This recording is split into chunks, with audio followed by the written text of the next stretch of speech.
Hello students, I am PK sir. So today I am going to upload the part 4 of this chapter, New Empires and the Kingdoms. Understood? So let's start. So today we'll talk about the Pallavas Kingdom, Chalukyan kingdoms and Pulakeshi's processes. Now I have already explained in the Google Meet class that Pallavas and Chalukyas were one of the most important dynasties in the South India. Okay, and they ruled in South India from second century, CE to the 10th centuries. That means 800 years almost.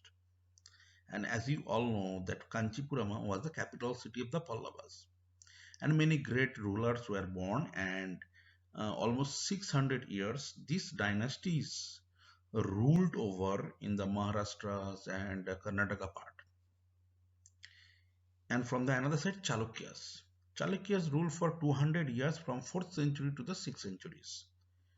They also another great dynasties or the empire in the South India, and their center of the power was in the Raichur Doab. Right now it is in the Karnataka. Okay, this Raichur Doab is located between the river of the Krishna and the Tungabhadra. And the Aihole, the place Aihole was the capital city of the Chalukyas, right? And this Aihole also very important for the trading center, as the religious centers and numerous temples you can find out if you want to visit there. And in this Chalukyan dynasties, Pulakeshitu, not one of the greatest emperor of this Pallavas, Chalukyan dynasties, and he had a court poet, Robikirti. Now, Robekiti, Harishana, he also inscribed one inscriptions in praise of the Pulakesi too. So that's why this inscription was known as that Aihol Processes. Now, Aihol Processes told us many things about these great kings. It is written in the Sanskrit language, okay, and this tells us about the ancestors, achievements, warfare activities, everything. And in this inscription, the Great War was mentioned, which was fought between two great kings. One is Pulakeshitu, another one is Harshavardhana. Right now, according to the Ravakirti, Pulakesi led the expeditions along the both of the west and the eastern coasts. Now, you can imagine that all the parts of the South India were the part of the Chalukyas during that time. These Chalukyas contributed a lot of things in the form of the architecture, temple sculptures, even to improve their areas as trading centers. Okay, so definitely we should, know the histories of them and try to find out how they were great for it. Understand? Now we'll talk about that how these kind of ancient kingdoms administrated. Now, during that time, to administer kingdoms in better way, land revenue was very important, because without the taxes, it is not possible to run the empire, to run the area. So that's why village was very important part, because all the agricultural lands, most of the agricultural lands, you can find out in the villages, right? So these are the major sources of the taxes. Now, king also wanted to gain the support of men who were very powerful, either economically, socially, okay, and definitely this kind of men had their political and military strengths. So that's why king wanted also to gain the supports of them. So in that time, these kind of policies were very effective, because during the war time, these kind of peoples were helping the kings to win the battles.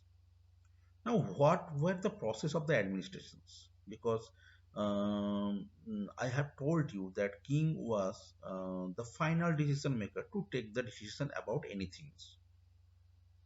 If king was powerful, then the empire was also powerful. But king was very weak, then the empire very soon, fallen down. Now, some important administrative posts, were now hereditary. That means sons succeeded the fathers to that post. For example, Harishana.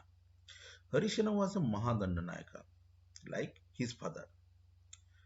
Now, sometimes one person could hold many offices. Like present day, if I'll give the present day example, our respected chief minister also holding different posts like health department, police department, and she is a chief minister also.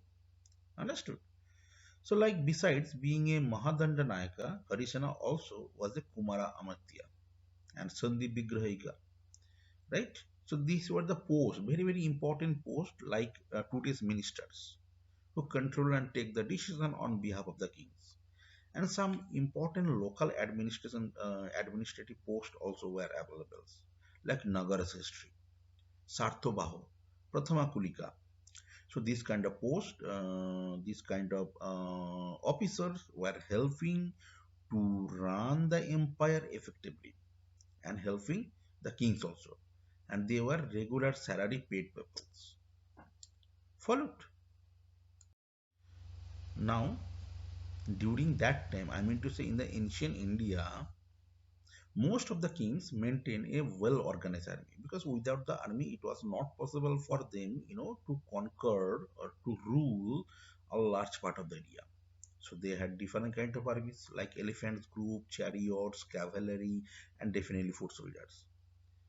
Now there were some other military leaders. I have already told now that king wanted to gain some kind of support from those men who had military powers. So these kind of peoples, these were the some military leaders who provided the kings with troops. Troops means army whenever he needed them, and in return, king granted them, large lands.